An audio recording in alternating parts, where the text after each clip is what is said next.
Hope you guys are doing well. Welcome back. So in this video I'm going to tell you that how you can upload the video on TikTok. So let's start. So first of all, what you have to do, you have to open the TikTok app. So I'm going to open this. So as you can see, the TikTok is here. You have opened this.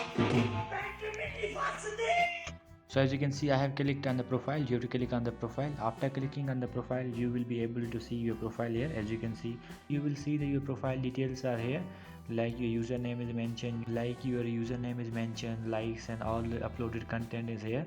Now let's discuss about that how you can upload the video. So what you have to do, you have to click on this plus icon, and now you have to select the video. For example, I'm going to select this video, and as you can see, let's watch this.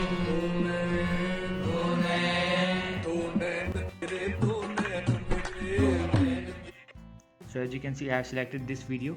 Now we have to write the description for the video, that what actually video is about, or whatever you want to take, or if you want to add any kind of hashtag, so you have to add that. For example, I'm gonna add hashtag shorts, hashtag CapCut. You can add these type of tags, or if you want to add the location, you can also add the location, or if you want to take some people's, you can also take some people's add where. And now you click on the post, and the video uploading will be started. So in this way you can upload the video on TikTok. So I hope you guys understand this video. So see you guys in the next video.